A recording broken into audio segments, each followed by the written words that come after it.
segunda-feira.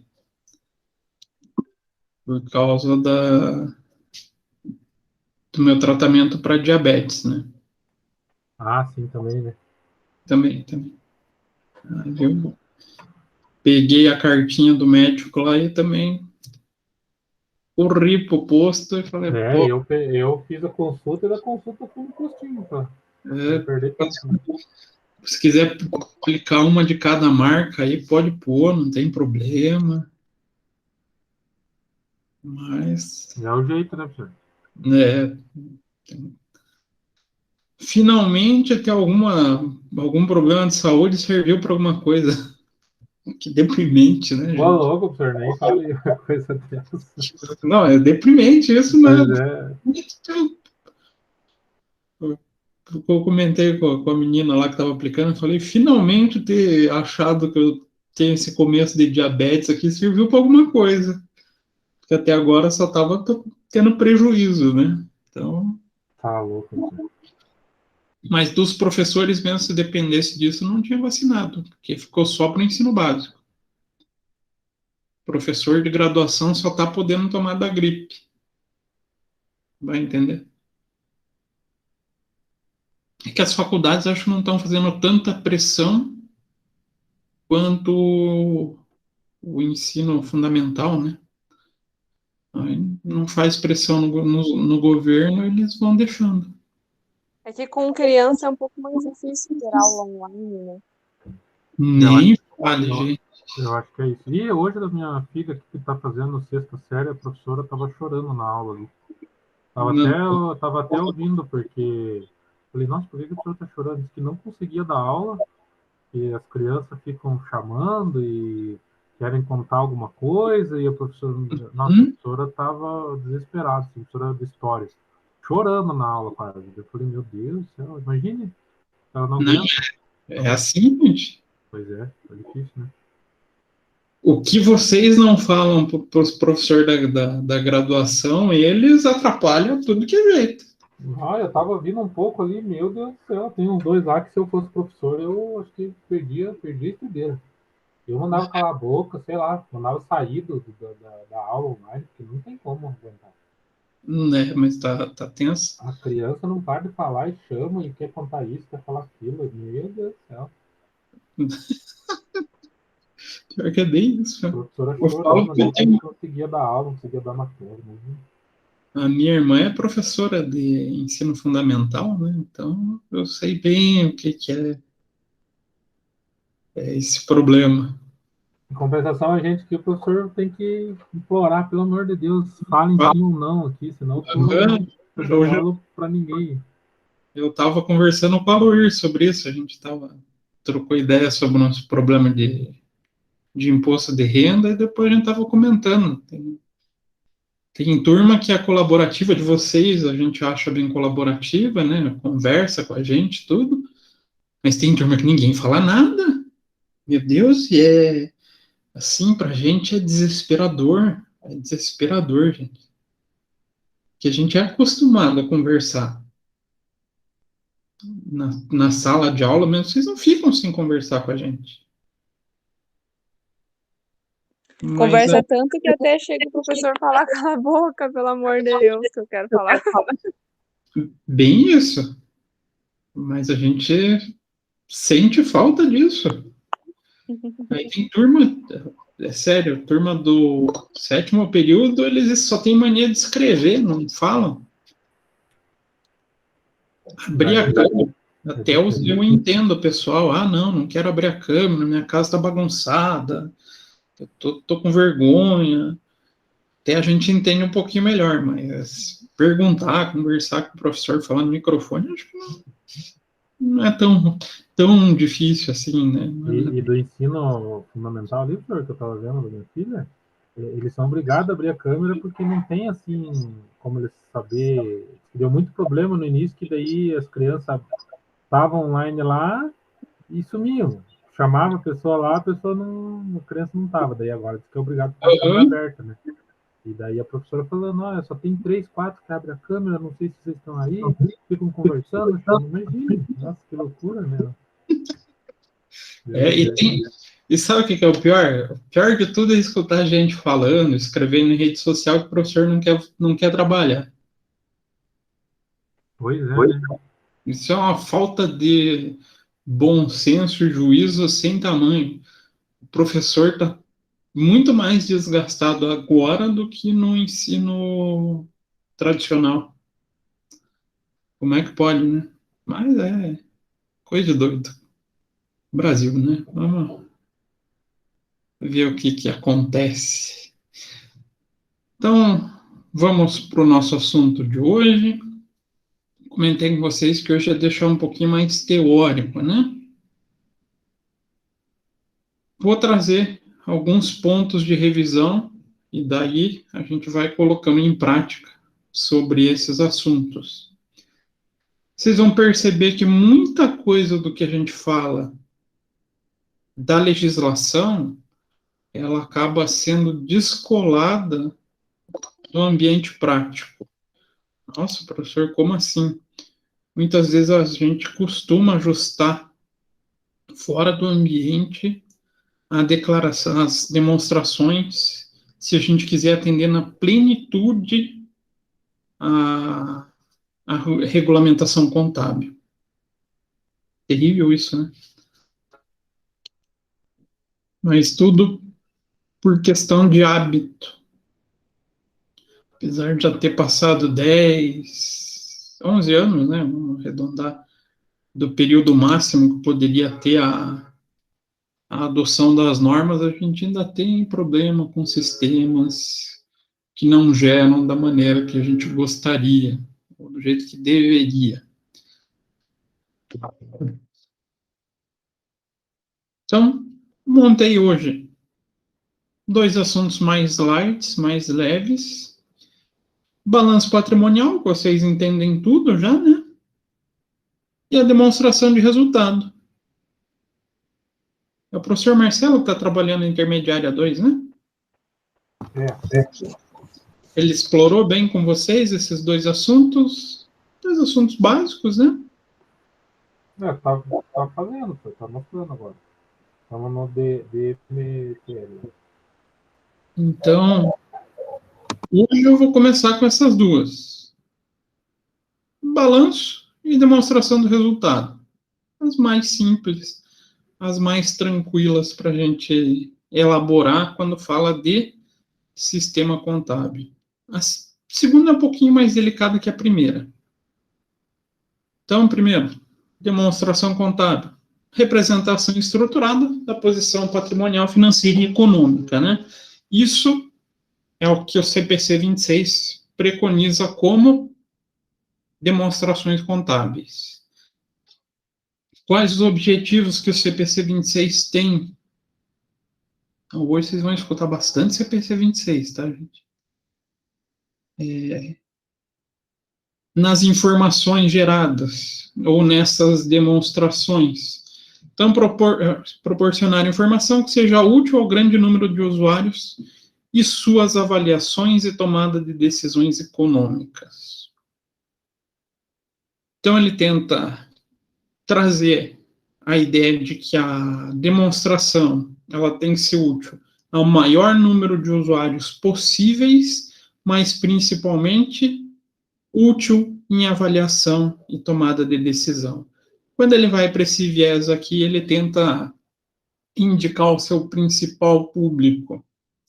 Quem que é o principal público das demonstrações segundo o CPC 26? Tem alguém, algum grupo específico? Não tem?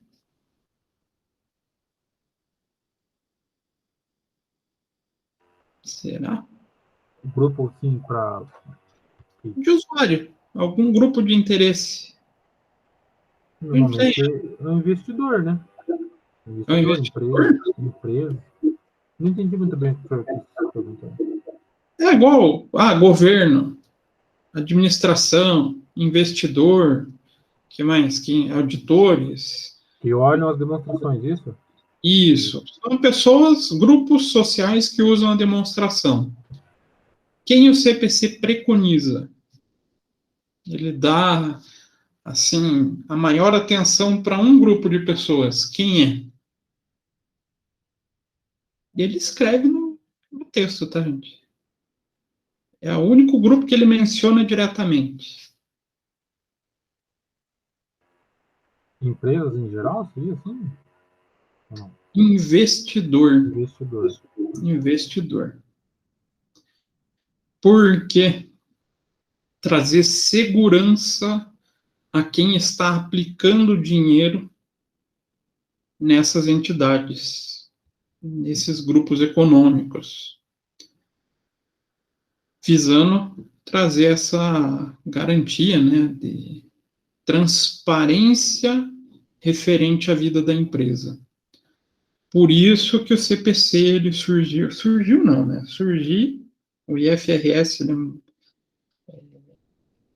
tem lá desde o final da década de 60, mas as normas internacionais e, consequentemente, o CPC ganhou força depois de 2003, 2000 a 2003, que foi um período que a gente teve grandes fraudes contábeis.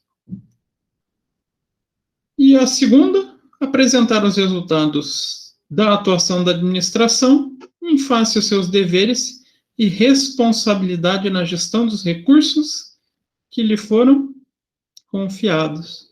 Que não completa essa ideia do investidor?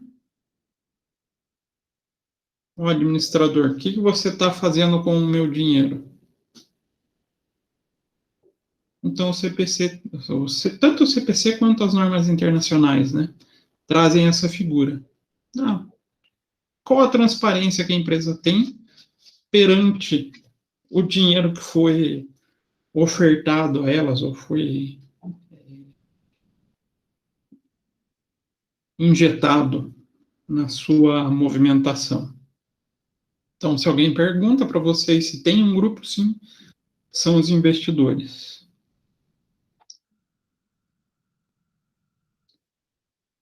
E a estrutura, paralelo, norma internacional com a nossa norma.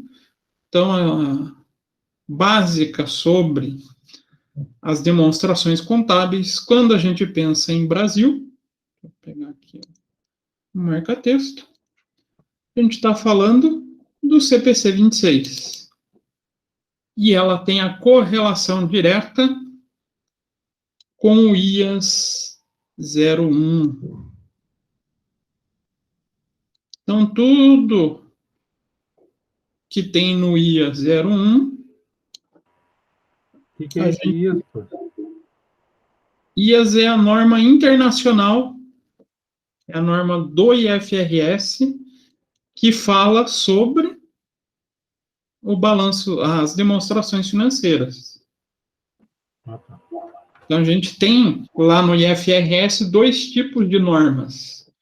Os IAS, International Accounting Standards, e o IFRS. Quando vocês lerem a palavra IAS, significa que é uma norma mais antiga do IFRS. Se vocês lerem a palavra IFRS e algum número, indica que é uma normativa mais nova. Da International Financial Reporting Standard. Então, a gente tem o paralelo da norma internacional traduzida no CPC 26. Então, as nossas demonstrações contábeis atendem às normas internacionais. Isso é bom, né? A gente tem o padrão exigido, claro, com adequação de acordo com a nossa realidade, a padrões internacionais. Na verdade, a gente tem um padrão até um pouquinho mais completo, vamos falar assim. Porque a gente tem uma declaração a mais.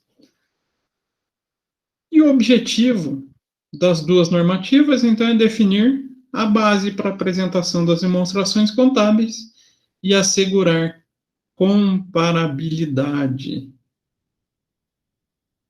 Aonde que a gente vê no CPC essa ideia de comparabilidade?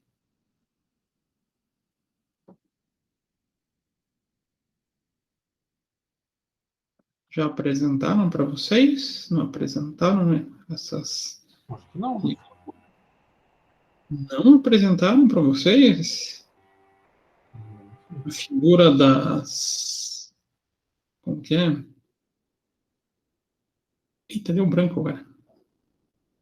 Características qualitativas da informação contábil? Vem lá do CPC 00. Assim, foi falado muito do CPC, mas não foi visto todo o CPC fazer essa nenhum módulo, nenhum etapa. Porque hoje a gente fala muito de princípio contábil, né? Mas o princípio contábil, ele não existe mais. Não existe? Não. A resolução que falava dos princípios contábeis foi revogada. Hoje, o que baliza a contabilidade são justamente essas informações, essas características qualitativas da informação contábil. Essas informações a gente divide em duas, são as características fundamentais, aquelas que a informação contábil ela é obrigada a ter ou ela não é aceita, e as de melhoria. E a comparabilidade é uma característica definida como uma característica de melhoria.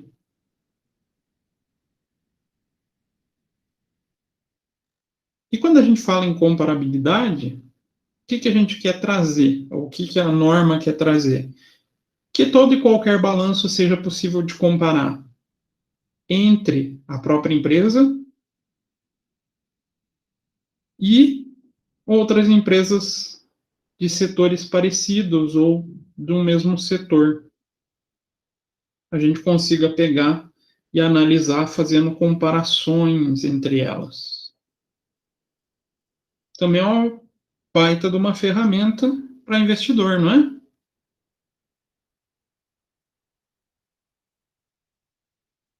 E por que o interesse em comparar com ela mesma em vários períodos? A gente conseguir acompanhar o histórico dela. Então, por isso, hoje, qual que é a quantidade de períodos mínimos para a gente fazer um balanço patrimonial? Tem? Não tem? Seria um mês? Hã? Um mês ou não? Não, na apresentação. Quantos anos a gente tem que pôr naquele balanço?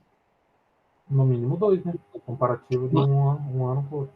Isso, no mínimo 2. Justamente para atender essa característica qualitativa de melhoria. Mas eu fiquei surpreso agora vocês não terem visto essas características. Qualquer coisa, próxima aula eu dou uma passada rápida com vocês. Para falar a verdade, o negócio do CPC, assim, eu acho que desde quando a gente começou, nunca foi passado desde assim, CPC 01, 02, até a gente tipo, fazer algum trabalho ou responder algum prova, assim. Sempre foi só falar, CPC número tal é isso, CPC. Eu me lembro, né? Eu acho uma pena isso. Por exemplo, eu estou cuidando da turma de Básica 2, que acho que é esse terceiro e quarto período. O projeto integrador que eu botei para eles, CPC. Eles estão tendo bastante disciplinas da área financeira. Bacana, vamos explorar CPC financeiro, instrumentos financeiros. Então, eu acho extremamente interessante, sempre que o professor vai trabalhar alguma coisa, vincular para vocês da onde vem. Igual lembra quando a gente trabalhou contabilidade de custos, quem fala de custo e estoque? Vocês não podem esquecer disso. Vem lá do CPC 16. Ainda a gente fez uma tabelinha de cálculo, não sei se vocês lembram, para chegar no valor de um determinado estoque. Então, a gente sempre tem que tentar, como professor, tentar trazer essas referências para vocês. Eu sei que alguns pecam nesse ponto, né? Mas aqui, esse material, aí vocês podem ter certeza, é CPC na veia que eu coloquei, tá? Então, aqui é o CPC 16 na lata, para a gente ver as demonstrações contábeis de acordo com o que se pede no próprio CPC e no próprio IAS. E quem são os conjuntos? Quem são essas demonstrações? Então, aqui é o conjunto completo de demonstração. Então, se eu tenho uma empresa obrigada a apresentar o conjunto completo, serão essas as demonstrações. Mas vamos colocar primeiro as que são da ITG 1000. Quem é a ITG 1000? Micro e pequenas empresas. Então, vou deixar aqui em amarelo. É pena que eu não tenho como escrever, por falta de que faz uns dias na nossa vida, né? ITG 1000, vou deixar em amarelo. Empresas nível mais básico que a gente tem. A gente classifica elas, inclusive, pelo artigo 3º da Lei do Simples. Então, empresas que estão enquadradas no Simples precisam apresentar esse conjunto mais simplificado, que é o quê? Balanço. Então, vamos... Eita. Já ficou amarelinho aqui do lado. Balanço. Demonstração de resultado. Mais alguma coisa, será? Que é demonstração pra caramba, né?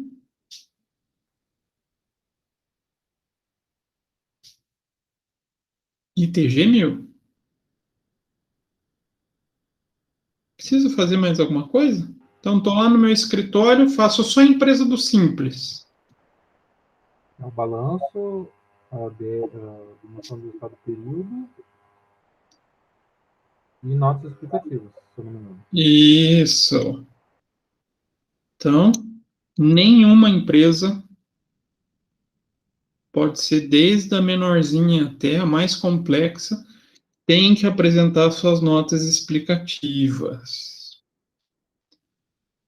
Então, ITG 1000. Segundo grupo de empresas, que são as abrangidas pela NBCTG 1000. Isso é sacanagem, né? Quase a mesma nomenclatura. São as pequenas e médias empresas. Aí vem do próprio CPC-PME, CPC Pequenas e Médias Empresas. Ela tem quase todas. Ela vai apresentar, deixa eu mudar a cor aqui.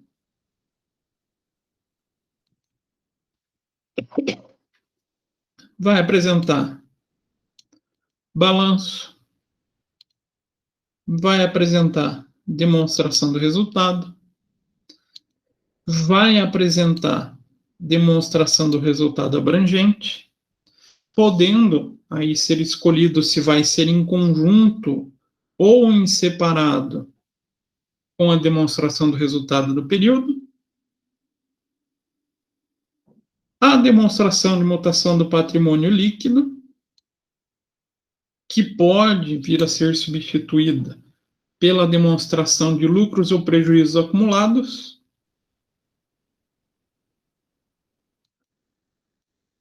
a demonstração do fluxo de caixa e não pode faltar a nota explicativa. Esse é o conjunto de demonstrações da NBCTG 1000. E, professor, o que diferencia ali, como o professor falou, a demonstração do resultado abrangente junto com a demonstração do resultado? O que significa isso? Ele pode ficar junto? Você faz uma continuação. Você, se a gente estivesse fazendo uma demonstração de resultado isolada, a gente para lá no lucro líquido do período. Fechou a linha. Se a gente quiser apresentar junto, que não é aconselhável, o próprio CPC 26 desaconselha isso, você dá uma sequência indicando com todos os outros eventos que modificaram a conta de lucro acumulado ou reserva de lucros, que não transitaram pela demonstração do resultado. Entendi. Tipo, na última linha lá da DR, continua daí com essa demonstração aqui abrangente. Isso. Entendi. Vocês já viram a DRA? Demonstrando resultado abrangente. Né? Mas acho que não foi mostrado. A primeira linha da DRA é lucro líquido do exercício. Então, a gente consegue vincular as duas. Dá para deixar junto.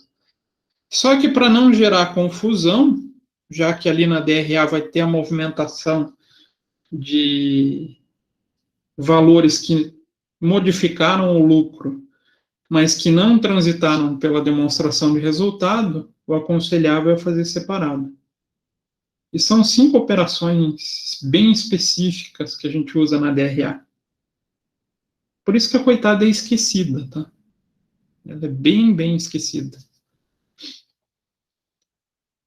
que mais? Então tá. Em azul aqui eu coloquei o grupo da NBC-TG 1000 e o grupo do conjunto completo, que é o CPC 26, ou a NBC-TG 26, né?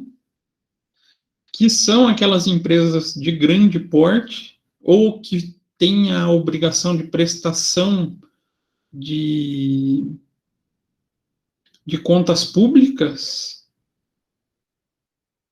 vão seguir esse conjunto. Vou marcar aqui, pegar um vermelho. Vai apresentar, então, o balanço, vai apresentar a demonstração de resultado, vai apresentar a DRA, a DMPL, podendo daí também ser substituída pela DLPA, a demonstração do fluxo de caixa, que para mim é a mais encardida das demonstrações, a nota explicativa e a única demonstração que a gente não tem no IAS 1, que é a DVA, demonstração de valor adicionado. Então quer dizer, professor, que na DVA não é exigida para empresas fora do Brasil? Não. Isso é uma criação, igual gostam de falar, uma jabuticaba brasileira, né? É uma demonstração padronizada aqui do Brasil. E tem toda uma história por trás dela. Ela é uma extração de uma parte do um antigo balanço social que hoje já não faz mais utilização e acabou virando um apêndice das nossas demonstrações, uma parte dela, que é a DVA.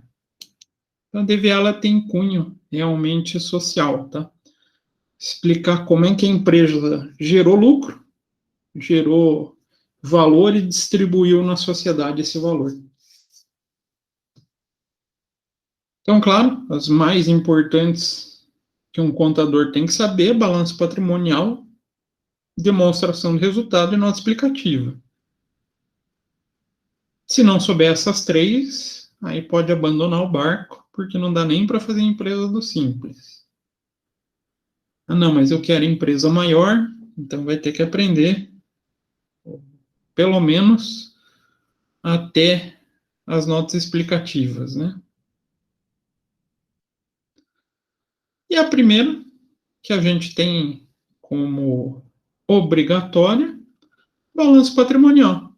Então, a finalidade dela, bem conhecida de vocês, né? Apresentar a posição financeira e patrimonial de uma empresa em um determinado período. uma demonstração de posição estática. Então, no balanço, as contas são classificadas segundo os elementos patrimoniais que elas registram e agrupadas de modo a facilitar a análise da situação financeira. O que é importante? Agrupadas de modo a facilitar. Se a gente for pegar a Lei 6.404, o agrupamento ele fica meio vago. Ele traz alguns grupos, mas não são tão detalhados. Aí o que o CPC 26 fez? Veio e trouxe um detalhamento mínimo.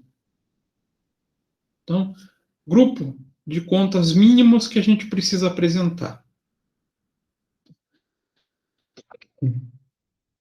Aqui eu coloquei um balancinho lá da minha época de estudante, antes da alteração da 11638, e hoje como que está, né? Depois da 11638, que podia ser adotada até 31/12/2010, com as suas especificações. Mas quem define essas especificações? Aí vem tanto o IAS 54, o IAS 1 no item 54, quanto o item 54 do CPC 26. Curioso, né? O mesmo item da norma internacional traz no mesmo item da norma brasileira esses itens mínimos. Muda um pouquinho o texto? Muda. Eu não vou detalhar isso daqui, vou deixar como modelo para vocês, né, para vocês poderem tirar curiosidade, mas aqui eu fiz a correlação. Então, do que a gente tem no nosso balanço em relação ao item lá da norma internacional. Então, o que a gente precisa apresentar como itens mínimos, ou grupos mínimos a serem representados? Caixa equivalente de caixa, clientes e outros recebíveis, aqui tranquilo, né? Estoques,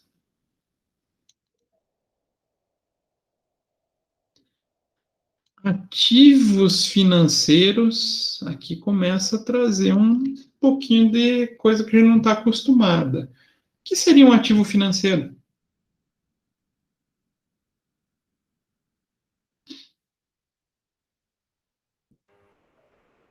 Não é o ativo permanente, né? Não, não está. A gente tem lá embaixo, no realizável a longo prazo, um grupo de investimentos. Mas aqui até tem uma certa relação, mas as contas que entram ali são específicas. As aplicações financeiras? Aplicações. Desde que não vençam em até 90 dias. Então, se eu tenho liquidez imediata na aplicação, vai ficar aqui, caixa equivalente de caixa. Qual um bom exemplo de aplicação de liquidez imediata?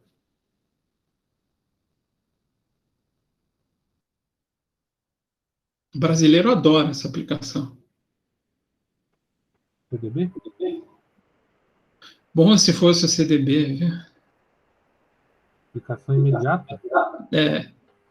Aplicação que não é aplicação imediata, de liquidação imediata. Eu consigo resgatar ele a qualquer momento. Ações? Ações até pode ser, mas depende da intenção. Aqui o exemplo mais clássico de liquidez imediata para equivalente de caixa, poupança. Eles não rendem quase. Ah, mas aí é opção, né? Mas infelizmente o brasileiro é meio burro e investe na poupança ainda, né? Agora, se eu tenho um CDB e ele não é de possibilidade de liquidez imediata, mas que vença em até 12 meses, vem aqui para ativos financeiros. Ah, eu tenho uma letra de crédito imobiliário. Então, eu tenho algum investimento que eu não consigo resgatar antes dos 90 dias, mas que não vence até um ano, vem para esses ativos financeiros. Venceu antes de 12 meses, vem para cá. Aqui um grupo de contas que muita gente nunca nem ouviu falar. Total dos ativos classificados como detidos para venda e de ativos não correntes detido para venda e operações descontinuadas. Ouviram já desse grupo? E olha que ele tem digamos, um grupo que é contrapartida lá no passivo.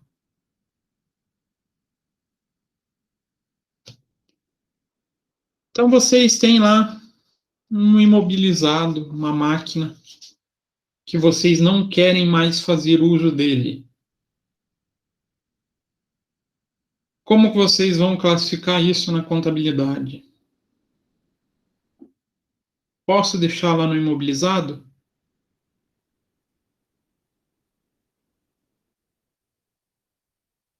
Sim, não. Pode sim ou não?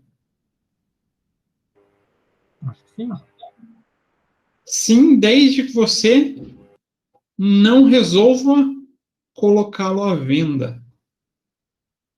A partir do momento que ele é colocado à venda, ele deve ser transferido para o curto prazo em um grupo chamado ativo disponível para venda.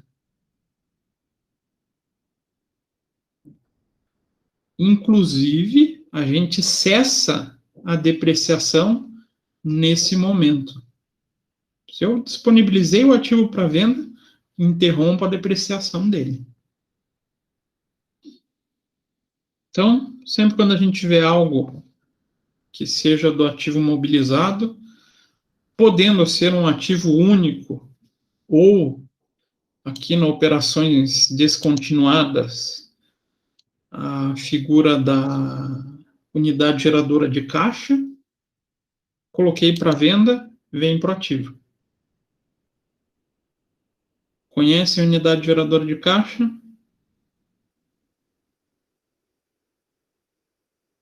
É importante para a gente conhecer o que é uma operação descontinuada. Já ouviram? Eu nunca ouvi. Então a gente só pode falar de lucro ou prejuízo em operações descontinuadas quando a gente faz a negociação de uma unidade geradora de caixa. E para contabilidade, o que é uma unidade geradora de caixa? É o menor conjunto de ativos com capacidade de gerar receita. A gente não está em sala de aula, eu gosto de usar a própria sala como exemplo. Pegar uma carteira da sala de aula. Ela é um ativo imobilizado? Está lá, faz parte do patrimônio, vai durar mais de um ano. Atende tanto o critério contábil quanto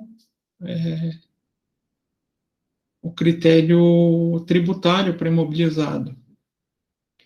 Mas a carteira sozinha lá na sala vai conseguir gerar dinheiro para a faculdade? Ou vai precisar de mais ativos junto com essa carteira para gerar dinheiro para a faculdade?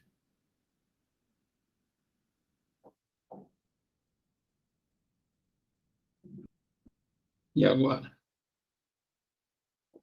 Eu preciso de outras carteiras? Sim, precisa. Preciso, né, para montar a sala. Preciso de um quadro? Preciso de um quadro. Preciso da mesa do professor? Preciso. Preciso de um ventilador que esteja funcionando? Preciso. Então aí a gente começa a ter uma estrutura mínima para que possa existir a prestação de serviço aula. Sem que esteja esse conjunto, a empresa não consegue gerar dinheiro.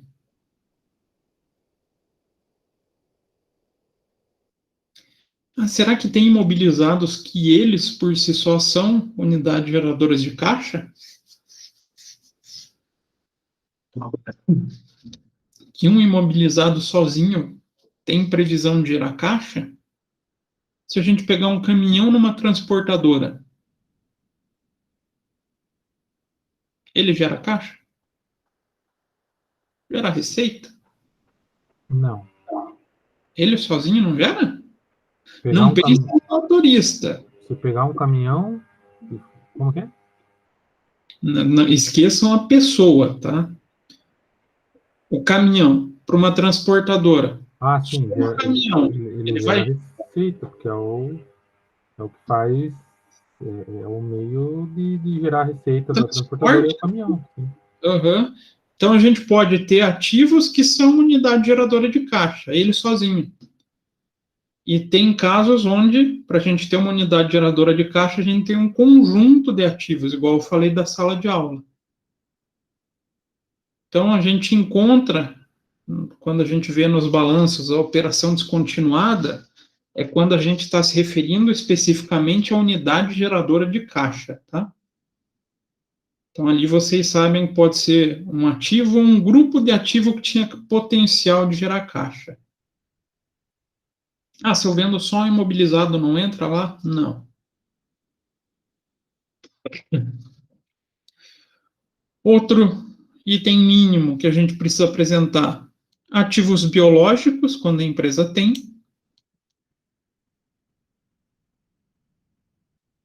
Né?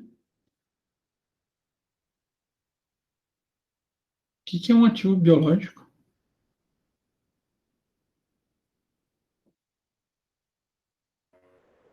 Ativo biológico seria, tipo, estudo científico, ou uma tecnologia referente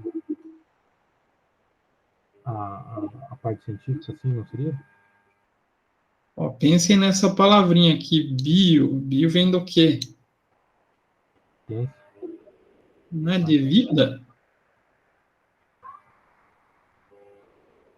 Então, aqui é realmente isso. Pensamento no ativo que tem vida, tá? De maneira bem simplista. Então, o que seria um ativo biológico? Um exemplo de ativo biológico. Pensem vocês fazendo a contabilidade da Klabin. Será que eles têm ativo biológico?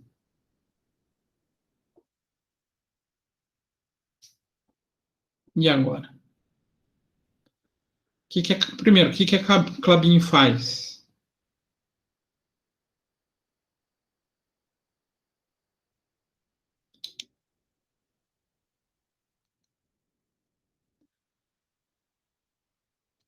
O que a Klabin faz? Papel, professor?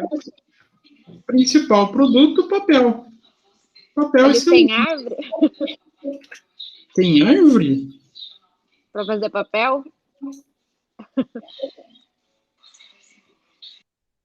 E árvore é um ser vivo?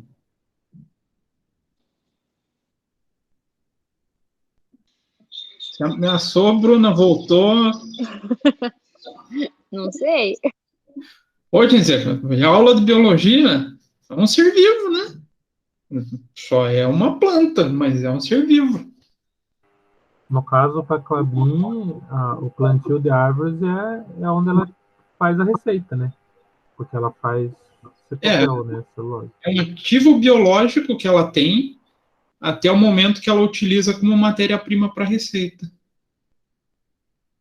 Enquanto ela estiver plantada, estiver lá levando a sua vida de árvore, que não, eu imagino que seja um pouco chata, né? Ela vai ser classificada no balanço como um ativo biológico. E o ativo biológico ele tem uma peculiaridade, ele ganha valor, né? Se a gente tem uma plantação de eucalipto de 3 anos e uma de 10, como a planta vai se desenvolvendo, o de 10 vai ter um valor maior que um plantio de 3. Então, quando pensar em bio, é referente à vida mesmo, tá, gente? Ativos biológicos. A gente pode ter outro grupo, investimentos avaliados pelo método da equivalência patrimonial. Acho que vocês não tiveram equivalência patrimonial ainda, mas são todas as empresas que eu tenho ações suficientes para ser ou controlador ou, no mínimo, coligado. Quando vocês verem equivalência patrimonial, vocês vão entender. A gente pode ter propriedade para investimento. Então, a empresa constrói um determinado barracão que ela não tem interesse de usar, mas sim de gerar renda alugando. É uma propriedade para investimento? Ah, não, ela comprou uma fazenda, mas não faz parte da atividade normal dela. Tudo isso se classifica aqui como uma propriedade para investimento. E daí, nossas duas últimas contas do balanço, imobilizado e intangível. Perceberam que o item 54, até a parte do ativo aqui, ele não desmembrou nada do que é ativo circulante e não circulante?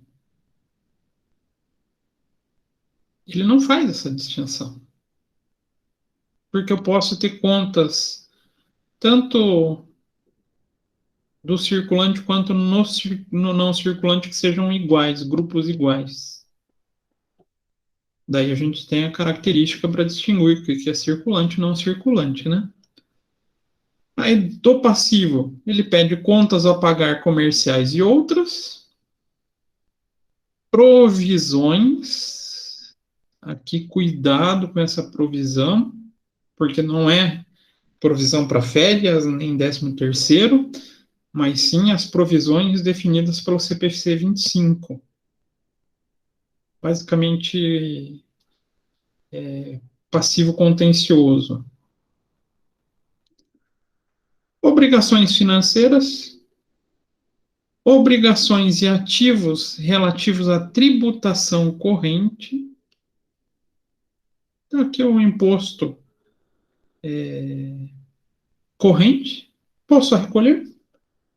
E impostos diferidos ativos e passivos. Diferido, imposto que vai ser recolhido em um período futuro. E esse aqui é o grupo que está ligado com o pessoal aqui de cima. Obrigações associadas a ativos disponíveis para venda. Posso ter conta de passivo associado a uma operação descontinuada. Tenho que discriminar no meu capital participação de não controladores, destacado dentro do patrimônio líquido, e o capital integralizado, reservas e outras contas atribuíveis aos proprietários. Então, aqui ele está falando do patrimônio líquido. As duas últimas aqui, a 17 e 18, é patrimônio líquido. Então, esses são os itens mínimos que eu tenho que agrupar no balanço. Posso deixar mais detalhado? Posso, não tem problema nenhum. Mas lembrando, quanto mais detalhado fica, mais poluída fica a demonstração. Mais poluída fica, eu quero dizer, mais difícil da gente visualizar. Então, pelo CPC, o ideal é a gente apresentar esses grupos mínimos e tudo que eu preciso desmembrar desses grupos, eu faço dentro das notas explicativas. Por isso que os balanços divulgados não são tão grandes, né? Vocês já perceberam isso? Vocês pegarem lá nos RIs da vida, os balanços não são tão longos. Justamente por essa ideologia de trazer uma demonstração um pouco mais agradável e o usuário que tiver interesse no desmembramento de algum grupo, ele busca a referida nota explicativa.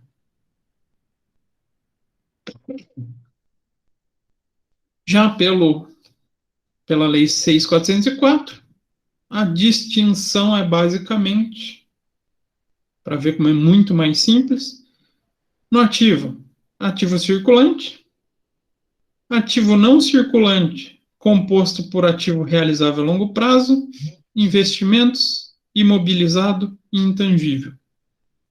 Muito mais simples, né?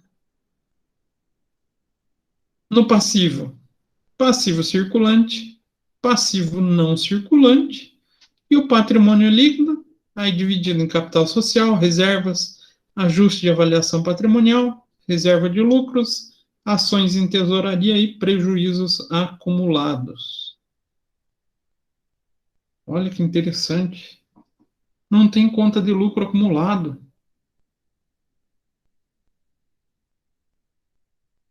Mas eu já vi nos balanços o lucro acumulado. Tá certo? Agora eu fiquei na dúvida.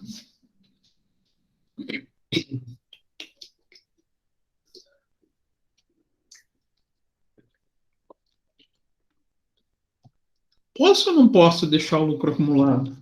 Fiquei na dúvida. Me ajudem, gente. Posso? Não posso? E agora?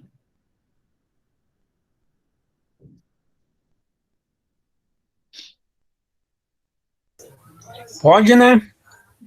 Pode, eu. Por que pode? Ou tem que ser conforme combinado no contrato, alguma coisa assim? Não, pode. Desde que não seja sociedade anônima. Ah, então vocês estão fazendo sociedade anônima? Primeiro, como ela tem obrigação de divulgação das suas demonstrações, ela segue o conjunto completo de demonstrações, inclusive DVA, tá? E ela não pode ter lucros acumulados. Como ela é uma entidade que, teoricamente, é de interesse público, ela deve demonstrar a destinação do lucro. Até 2010, o entendimento era que todas as empresas tinham que seguir essa regra. Mas surgiu tanto problema para quem trabalha com micro, pequena e média empresa, que o CFC acabou adotando, tanto o CPC quanto o CFC, né, a possibilidade de manter a conta lucros acumulados para essas empresas. Então, não está nem em ETG 1000 e nem na NBCTG 1000, eu não posso deixar lucro acumulado. Tenho que destinar. Se eu estou falando de NBCTG 1000 e ITG 1000, eu posso. A maioria das empresas no Brasil pode. Então, essa continha aqui já deu muita discórdia dentre os contadores, tá? Então, a gente tem dentro dos itens 179, 180 e 182 a classificação das contas. Então, aqui é um modelinho básico de balanço patrimonial com valores agora, né?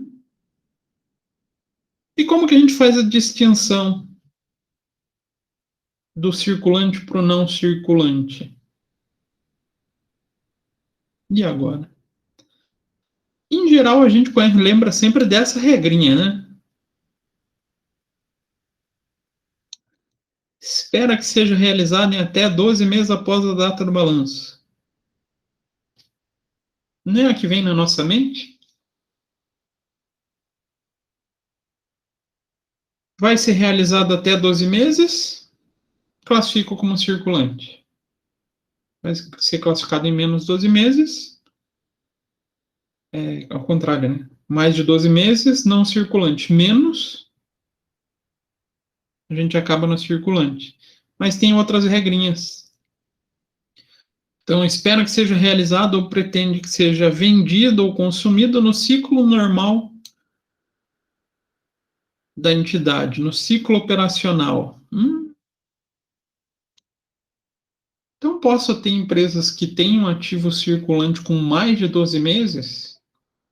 Sim, desde que essas empresas tenham um ciclo operacional com mais de 12 meses. Professor, o que é o ciclo operacional? Aquele período vai desde o momento que eu compro a matéria-prima até o momento que eu vendo e recebo o resultado do produto final dessa matéria-prima. Tem alguma empresa, algum tipo de empresa que leva mais de 12 meses para produzir algum produto?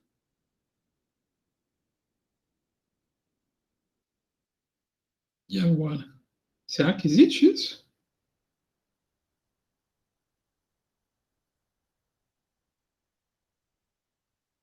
Se a gente pegar uma indústria naval, será que um navio fica pronto antes de 12 meses? Pode ser que não, né? Na verdade, a grande maioria dos casos, não. Então, essas pessoas podem classificar como circulante contas com mais de 12 meses. É raro a gente encontrar essas condições, mas é uma possibilidade prevista pelo CPC e pela Lei 6.404. Outra, esteja mantido essencialmente com o propósito de ser negociado. Então, aquele caso do ativo que eu comentei com vocês. A gente tem o imobilizado, mas a gente decidiu vender ele, não quer mais ele. Vai para o circulante. E caixa equivalente de caixa, a menos que sua troca ou uso para liquidação de um passivo se encontre vedada pelo menos 12 meses após a data de publicação do balanço. Então eu tenho uma conta que esteja bloqueada, conta judicialmente bloqueada. Não posso mais classificar ela como circulante. Vai para o não circulante. É estranho, né? Mas pode acontecer. Não se enquadrou nessas 4 características, vão ser classificadas como não circulantes. Professor, mas qual a relação disso com o sistema contábil? Com a operacionalização do sistema contábil? Como é que a gente vai garantir que isso ocorra dentro lá do nosso sistema ou de qualquer outro sistema de contabilidade? Tem alguma ferramenta que vai ajudar a gente a manter organizado isso? Tanto esses grupos quanto essas classificações? Quem que é o responsável por isso? Dentro do sistema.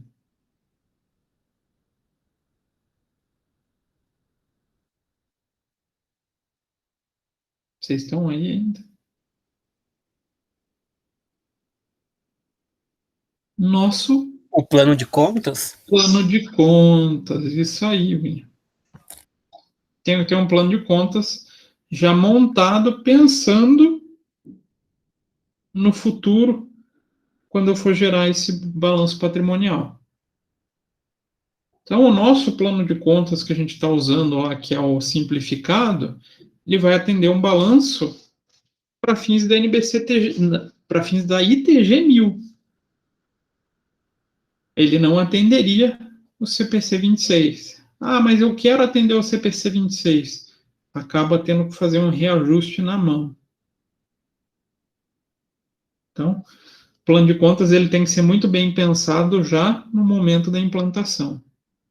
Extremamente importante essa figura, né? Então, pelo CPC 26 e as 2, utiliza a expressão não circulante também para ativos intangíveis, tangíveis e ativos financeiros de longo prazo. E o ativo não circulante deve ser subdividido em realizável a longo prazo, investimentos, imobilizado e intangível. Vocês veem que ele vai de encontro com aquela classificaçãozinha aqui da Lei 6.404, né? Composto por realizável a longo prazo, investimento, imobilizado e intangível. Então, como que a gente classifica o passivo? Também o mais tradicional do nosso pensamento. Deva ser liquidado em até 12 meses. Tradicional, né? Mas também pode ser a figura do ciclo operacional. Espero que seja liquidado durante o ciclo operacional. Então, se for uma empresa, por exemplo, da construção naval, lá que eu comentei com vocês, pode ser que vença mais de 12 meses e está no circulante. Está mantido essencialmente para a finalidade de ser negociado, também pode entrar daí no circulante. E a entidade não tem direito incondicional de deferir a liquidação de um passivo durante pelo menos 12 meses a data do balanço.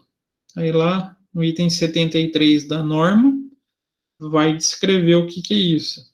Os termos de um passivo podem ser a opção da contraparte, resultar na sua liquidação por meio de instrumentos patrimoniais e não devem efetuar sua classificação.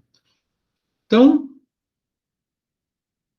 instrumentos com direito incondicional de deferir a liquidação por pelo menos 12 meses. Quem pode encontrar isso? Principalmente tributos. Então, quando vocês veem a continha imposto de renda diferido, contribuição social diferido, na sua grande maioria das classificações, a gente vai estar colocando lá no passivo não circulante, por não ter uma previsão de realização desse diferimento.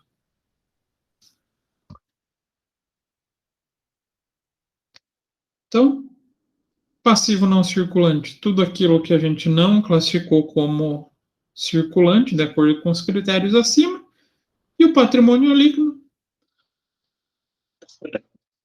as contas mais fixas, né? Capital, reservas.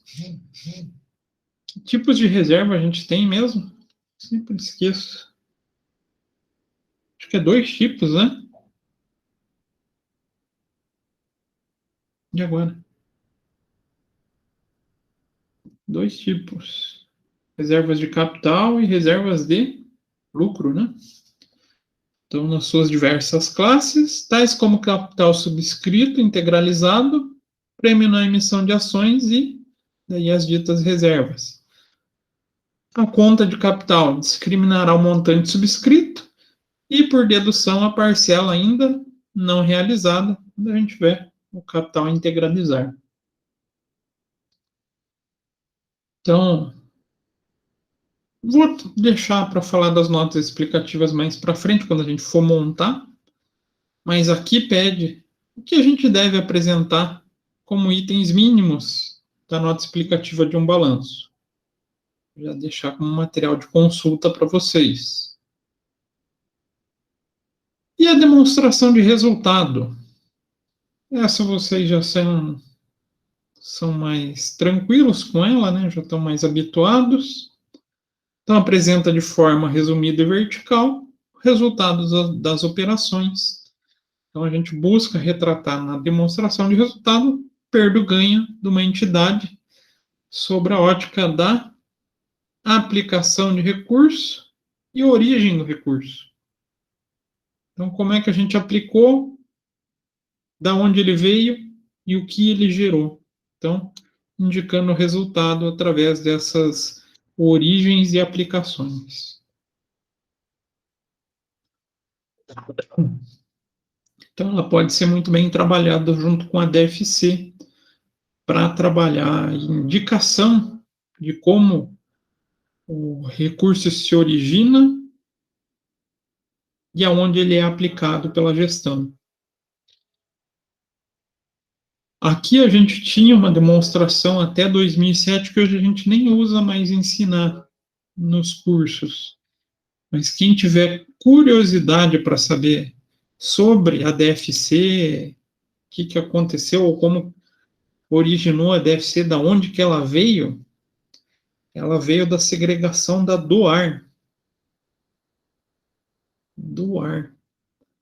Demonstração de origens e aplicação dos recursos. Essa era realmente difícil. Pior que a DFC. Quem achar a DFC difícil vai odiar uma do ar. Mas ela foi extinta, né? Ficou a DFC no lugar dela. E o que a gente tem que conter no mínimo como elementos para uma demonstração de resultado? Receitas. Aqui vem um pepino ou uma dificuldade de entendimento. Que receita é essa?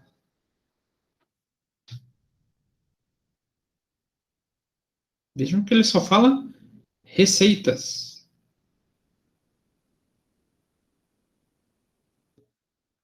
Lá, quando a gente está começando a fazer as demonstrações de resultado, a gente aprende 2 tipos de receita na DR, não apresenta?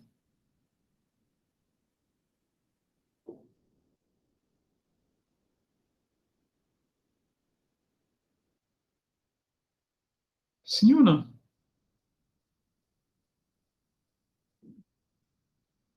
Esse é o problema maior hoje em dia que eu vejo nas demonstrações de resultado que o pessoal peca.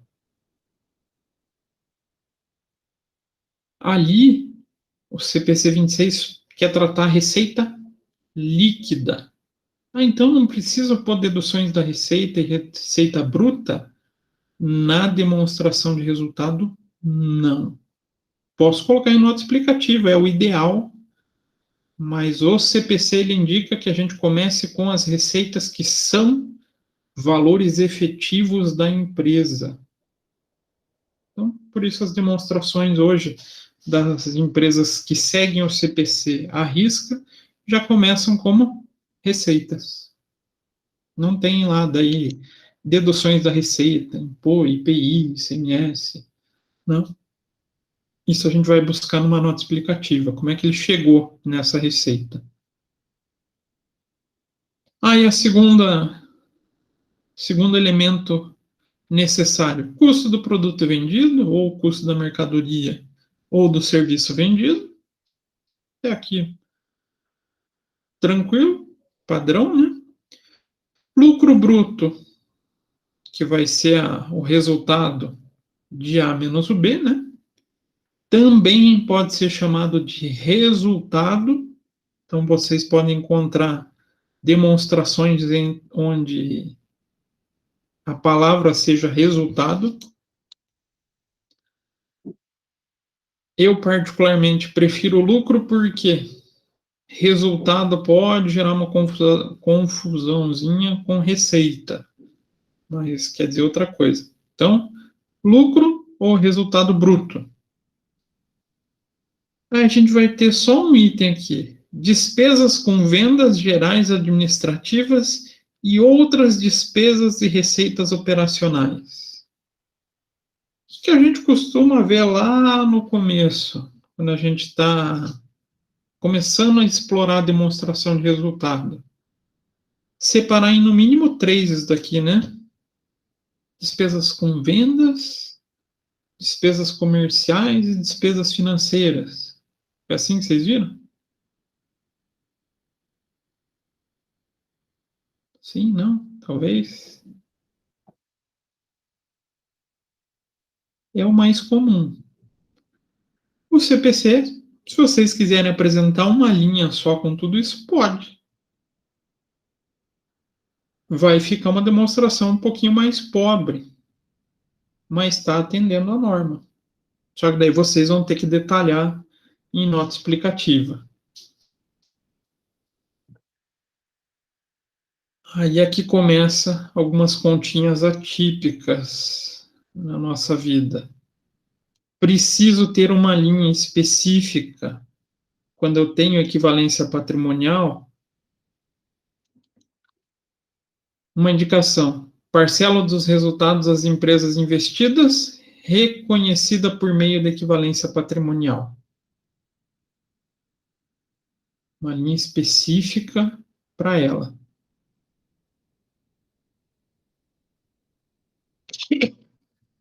Aí o lucro bruto, menos as despesas gerais operacionais, mais ou menos o resultado de equivalência patrimonial, vai trazer o resultado antes das receitas e despesas financeiras. Preciso ter esse cálculo aqui, esse resultado antes das receitas e despesas financeiras? Sim, é obrigatório. Vocês já faziam isso aqui? Vocês ainda estão aí, gente? Eu vou começar a ficar preocupado que a turma de vocês fala. Tô achando que todo mundo foi fazer outras coisas e deixaram só o login aí. Eu acho que fizeram isso mesmo.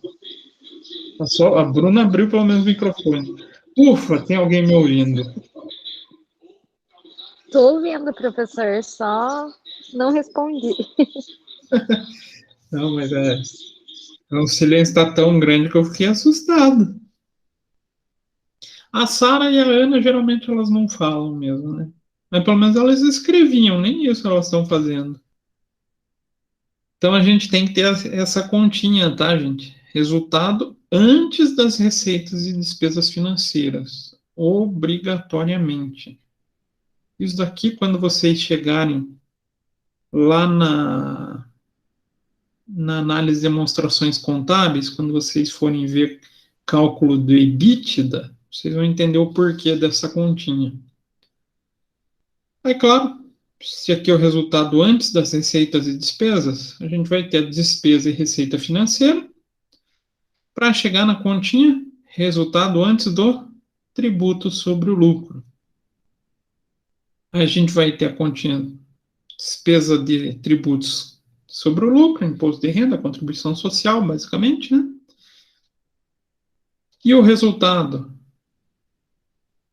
dessa operação, né, do resultado antes do tributo, menos as despesas com tributo, a gente tem um resultado líquido das operações continuadas. Olha que bacana. Vocês usam essa linha? Ah, isso cai no exame de suficiência, prof. Já vi prova com essas cobranças, tá, gente? Ainda mais colocando lá, pede uma determinada. Ah, eu quero o resultado dos tributos sobre o lucro. E no meio das contas ele coloca lá resultado das operações descontinuadas. Se vocês não souberem o que é e onde ele vai na demonstração de resultado, vocês não vão montar, não vão responder o exercício.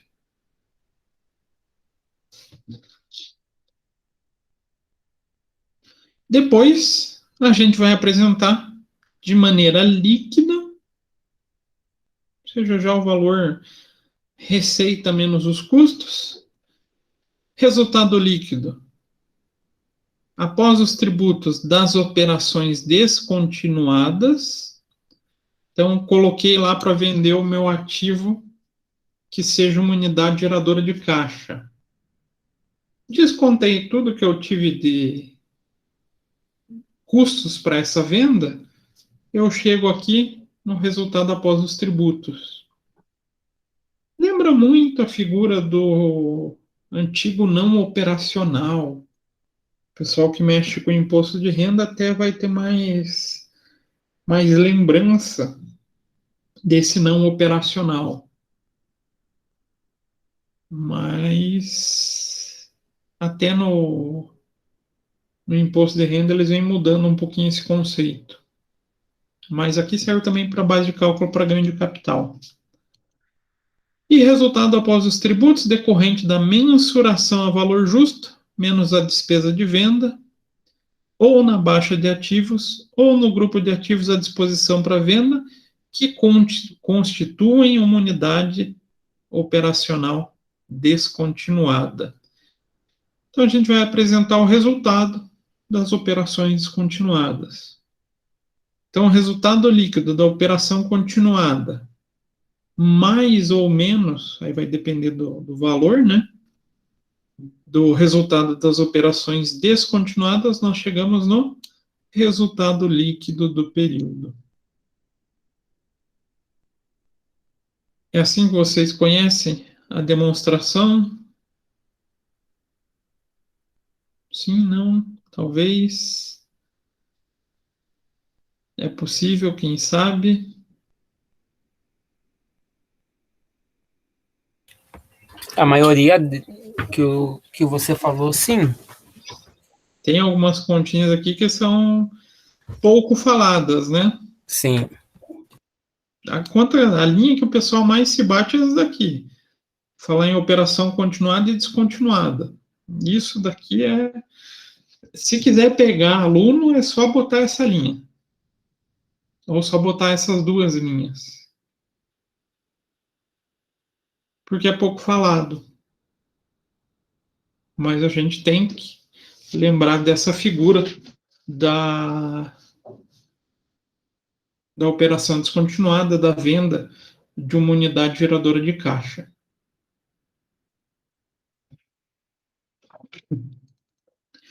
Então, outras contas que a gente pode adotar na DR. Outras rúbricas, contas, títulos, subtotais devem ser apresentados na DR quando for relevante para a compreensão do desempenho da atividade. Igual eu falei para vocês. Aqui ele só fala um grupão, despesas com vendas gerais administrativas. Mas não vai trazer muito bem o resultado do que a empresa fez, né? Então aqui é comum a gente colocar subcontas ou subgrupos para facilitar o entendimento. Também quem vai ajudar no desmembramento desse entendimento é a figura do plano de contas. Então, os fatores a serem considerados incluem relevância, a natureza e a função dos componentes da receita e da despesa. E a entidade não deve apresentar rúbricas ou itens de receita ou despesa como itens extraordinários. Ah, tem gente que apresentava isso? Tinha. Ou outras receitas, outras despesas, terminantemente proibido. Toda despesa tem uma função, toda receita tem uma função, e ela deve ser demonstrada, deve ser apresentada ao usuário da informação. Então, nada de outras despesas. Pior que a gente encontra em plano de contas que a gente olha pela internet afora. E quando os itens de receita e despesa são materiais, sua natureza e montante devem ser divulgadas separadamente. E as circunstâncias que dão origem à divulgação da separação da despesa e receita incluem redução do estoque ao valor realizável líquido, ou no ativo imobilizado ao seu valor recuperável, bem como reversão desses dois ajustes. Isso aqui quem faz mais é empresa de grande porte, tá? A maioria dos escritórios esquece ou não faz por desconhecimento ajuste de estoque a valor realizável. Se falar em escritório, muitos escritórios não sabem nem quanto o cliente tem de estoque, na verdade, né?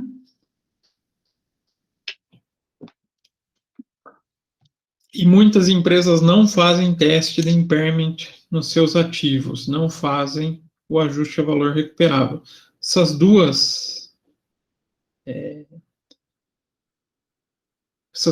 dois ajustes deveriam ser feitos no mínimo uma vez ao exercício, ou sempre quando tiver indicativo de mudança significativa de valor. Mas não são feitas. Vocês já fizeram algo desse sentido aqui? Já viram algo?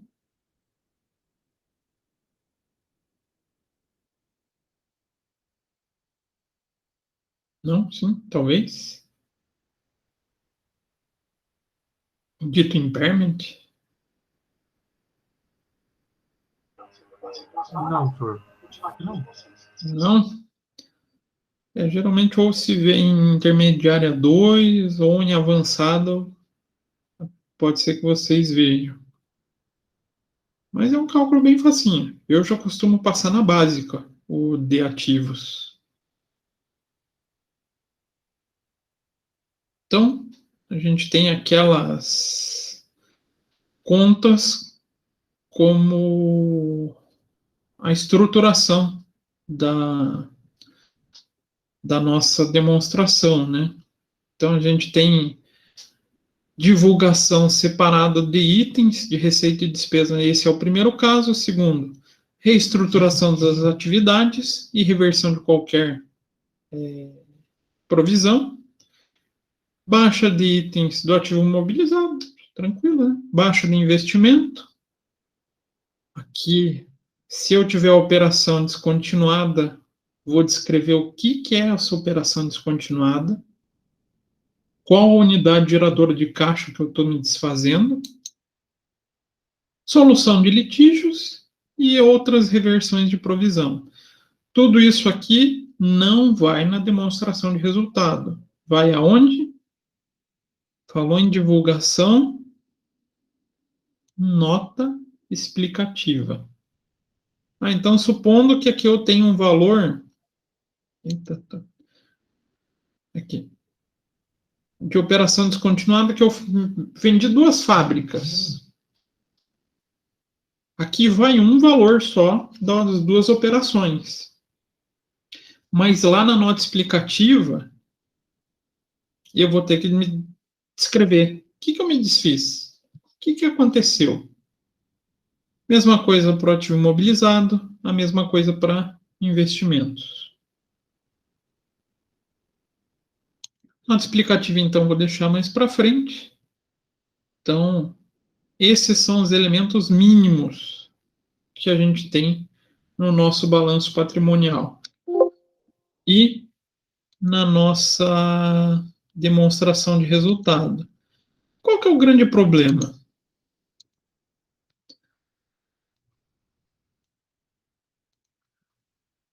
Balanço patrimonial não tem muito segredo. Estou lá no sistema, vou fechar o balanço. Ele vai seguir a linha que a gente tem do plano de contas. Não exige tanta configuração. Vai exigir, claro, na hora que a gente está implantando o plano de contas.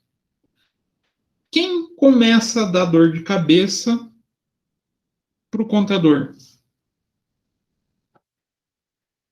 Aqui, a demonstração de resultado.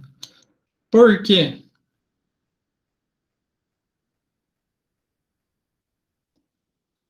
O plano de contas consegue indicar certinho aquela estrutura que eu mostrei para vocês? Não, né? Ele serve como um guia. Mas eu tenho que indicar. Então, se eu colocar uma nova aqui, ele já me traz parâmetros para serem utilizados. E eu acho horrível essa demonstração, tá, gente? E ele ainda tem a cara de pau de chamar de nova demonstração do resultado do exercício. Então, aqui ele estruturou uma demonstração de resultado.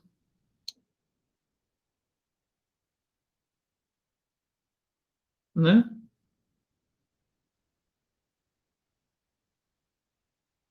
A gente vê que não está de acordo com o CPC 26. A gente poderia colocar de acordo com o CPC 26? Pode, tranquilamente.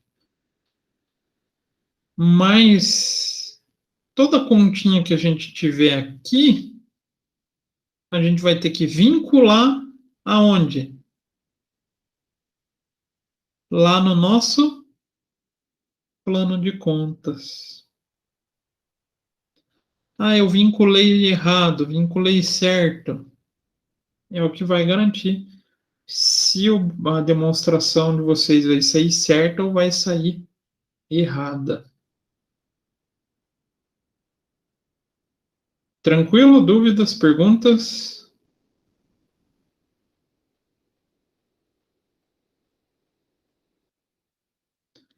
Próxima aula, o que a gente vai fazer? Vai fechar o balanço. Essa parte é tranquilo. A gente vai parametrizar e gerar a demonstração de resultado. E eu vou falar para vocês sobre a DLPA. Ah, professor, não vai falar sobre a DMPL? Vou deixar a critério de vocês. Querem ouvir a DMPL ou não? A única situação que daí a gente não vai fazer no sistema. A gente vai para o Excel.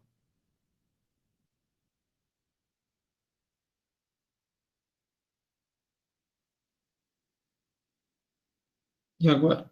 Da minha parte, pode passar. Toda a informação é bem-vinda.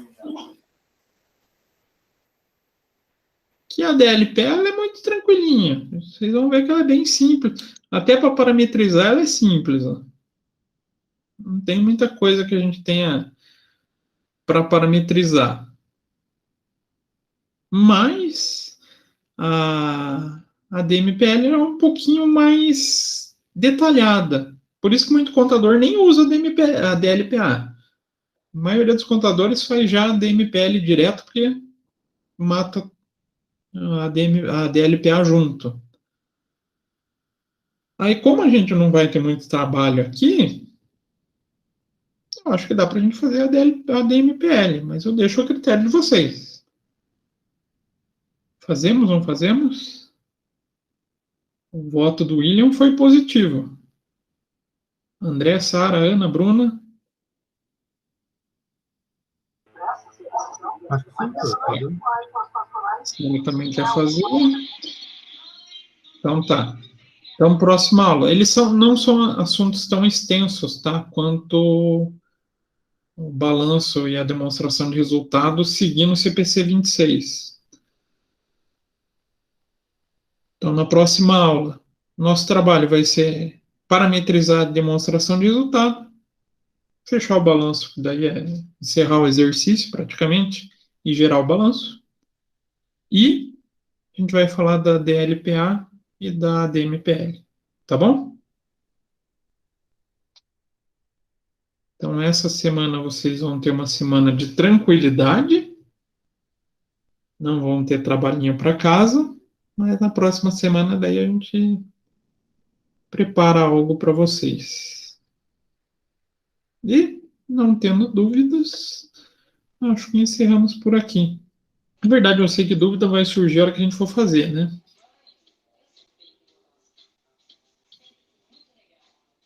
Já aproveito e pergunto, vocês querem um conjuntinho completo de demonstração em Excel para vocês?